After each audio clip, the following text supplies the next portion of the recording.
Hiya.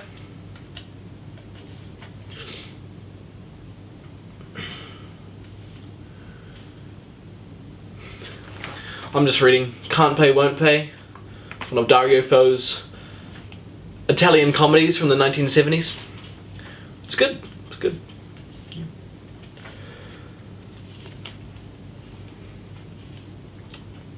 Have a good day.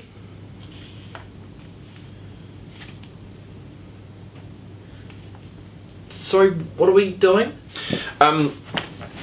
Ciao, everybody. My name is Hunter, and welcome to a new episode on Stray Thoughts, Stray Theatre's variety show all about the theatre here in Tamaki Makoto. In this episode, we'll be talking about Stray's upcoming production of Dario Fo's Low Pay, Don't Pay. This is Can't Pay, Won't Pay. This is the one that I read. So what's the one that Thomas is putting on? Anyway, recently we got treated to a new trailer to Low Pay, Don't Pay, directed by Thomas Julyan. Let's take a look. Hello all, and welcome to our production of Low Pay Don't Pay, which we're all very excited to bring to you this August. So soon. Doesn't seem very sure about himself. I'm Nathan, and I'm the lead actor. You're not the lead actor. I'm the best. Bit of miscommunication, maybe. I'm getting buzzed. I forgot about the warrant. Okay. I'm sure Thomas we'll work it all out. He's a bit worried. The man's a genius. I mean, he has Oh, to be. that's funny. I just want to get through the whole thing without killing anyone. Where's Stella? Yeesh. Who's this guy? Sorry, what are we doing?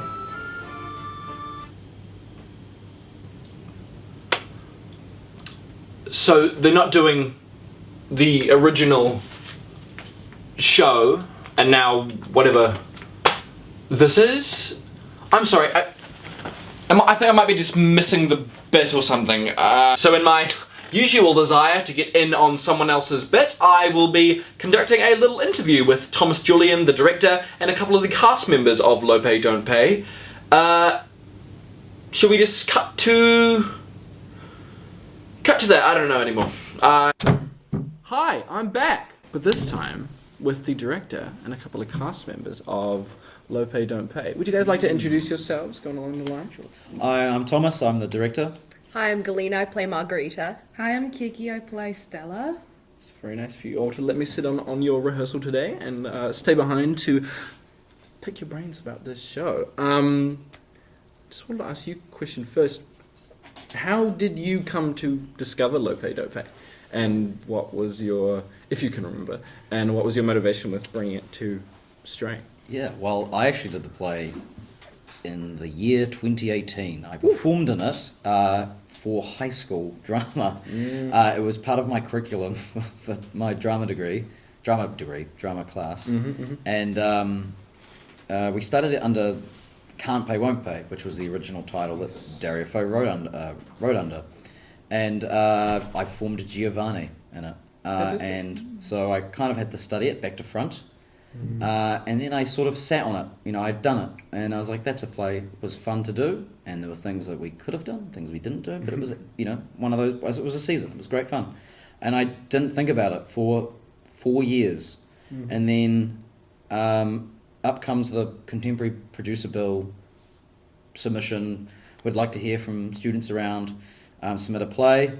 And after some friendly persuasion from some fellow members of Stray Theatre, I got to writing a submission, I believe the night of it was due. And I was sitting there and I was like, okay, I've thought about Can't Pay, Won't Pay over this last week. I think I could do this. I know the play. How am I going to pitch this to them?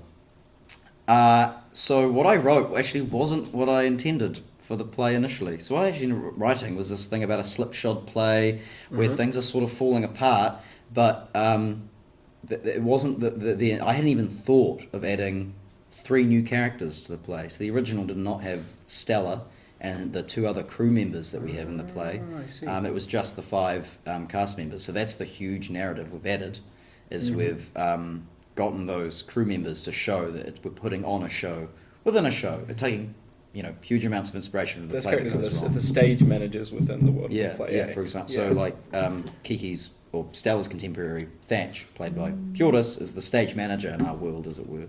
But that idea as its own wasn't actually at all what I was thinking about because I wrote that submission. I was like, oh God, I should get this out. Let me talk about, like, I can imagine a set being sort of dilapidated and things being messy. Yes. And I felt like that's something we could pitch them. And I said, yeah, this works. So I sent it off and they came back and said, yes, we'll do it. And so it wasn't until, like, the first meeting I had with the producers where I was like, we could have crew members who were like clowns and like mimes. And then that bled into actual Italian theatre, commedia dell'arte. And so that was actually kind of a weird synchronicity, but it wasn't something I'd been sitting on. It was something that kind of coalesced together and still, as we go through this, collectively develops. Yeah, so it was kind of by accident, really. That seems very in theme of the show. The last minute sort of thatching something together. Yeah, exactly. That's fantastic.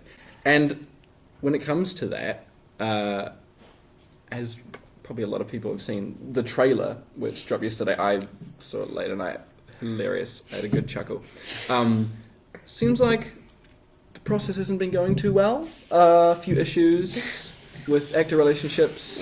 What's going on there? Well, there's always that sort of thing. There's always rivalries and that sort of things. Back talk, that sort of thing. You're never a family when you do a rehearsal. There's always backstabbing and conniving. And that sort of thing. For example, Galina has some certain issues with Ishka. Yes, Me and Ishka. Absolutely. I'm getting very Game of Thrones sort of dynamic. There's a going mix. on. People at their throats, other people that just want to get this show on the road, other people that have come in to help out and that sort of thing. Whereas, of course, Stella thinks that she'll be a great star one day, but of course, for now, just a crew member. Yeah. Big dreams. Big dreams. Oh, here we go. It's coming into the podcast. Yeah. Oh, no. Well, definitely something super relatable about just all of that drama going on, I think, to any person who does theatre. It's like, a lot of the time you're in a role when you wanted another role, and a lot of these sort of relationships happen. What's it been like for you guys to have characters layered on top of characters, where you're playing 2 characters at once almost sometimes, especially you, because you're playing the character that's written, Right. the Dario Fo intended character, and then your subsurface The character. other character, yeah. Is No, that a lot of fun? that started when Thomas suggested that Ishka's character, her whole thing is that she didn't want to be there in the first place, and that she's doing it as a favor for Thomas. And then from that, I was like, well, what if I actually wanted that role? And then I was like, that would be funny. And Thomas agreed. He was like, yes, I agreed, yeah. nice. But I think it adds like an interesting layer to it. Not necessarily for the audience, because I don't know how much of it other than in the trailer, in the play, it doesn't come out significantly.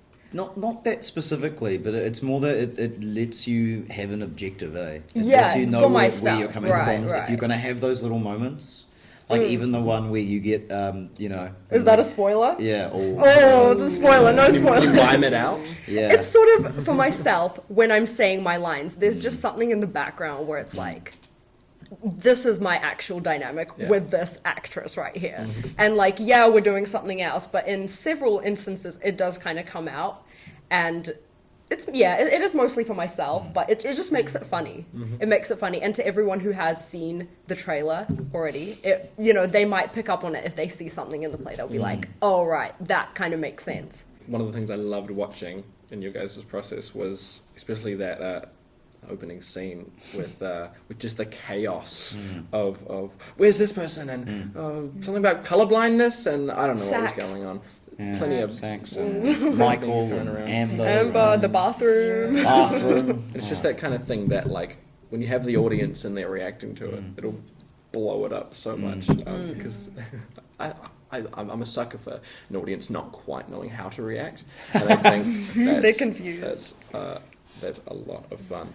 One other question I had is, I did a little bit of homework before I came here. I did take the crappy can't pay, won't pay copy that the Auckland, the uni library Little has. disgusting. You might have gotten it out before. Oh, I did the water damage one. It's water damage. Yeah. It's like this big. Sticking together pages. Yeah. And it has a great introduction and forward. By Franco Rain, isn't it? Yes, Yeah. by his wife, and then by some other fella.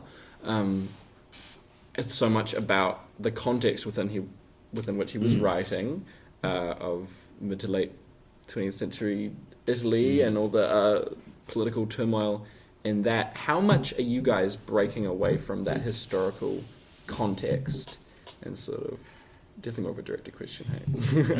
You can answer Well, that. I mean, in the context of the play's narrative, so if you take it from the perspective that, this is the show that they're putting on, not at all.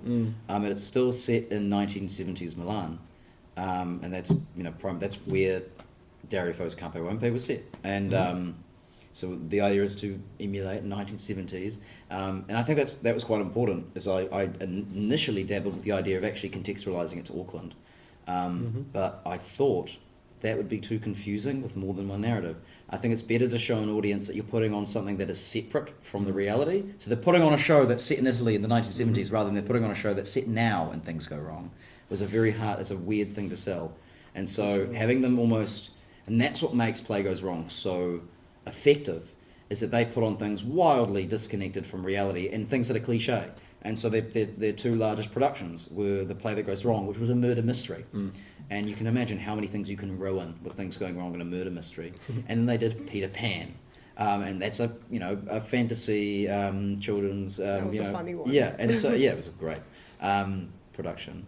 But I think the narrative to show that you're putting on something and for things to go wrong as a production ultimately was because you have to show that you're putting on something disconnected. Yeah. And so then whatever political and other messages we're bleeding through is that the topics are still connected to some contemporary concerns. That was actually my last point that I pitched to the producers, is that through the slipshod and the ramshackle set and props and clearly that there's funding that's being missed behind here, and that there's topical. And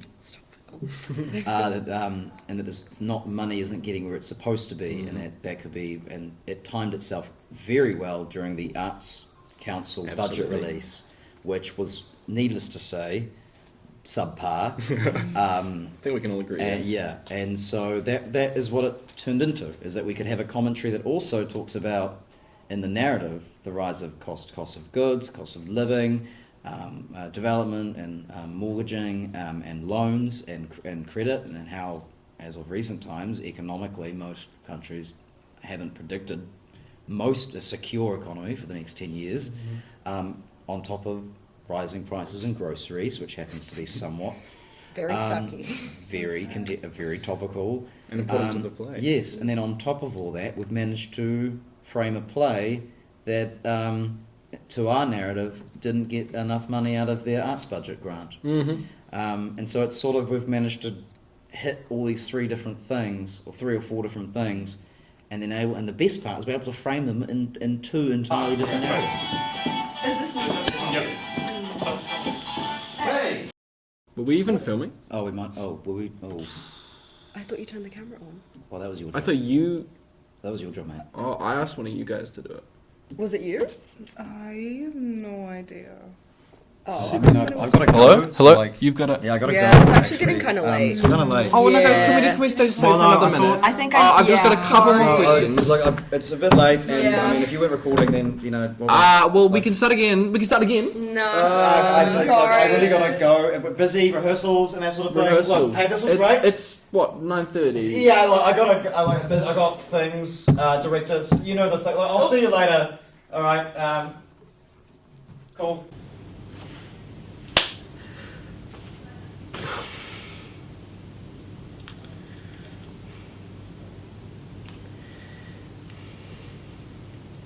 I get the bit now. Thank you so much, everybody, for watching my first episode of Stray Thoughts. There will be much more to come.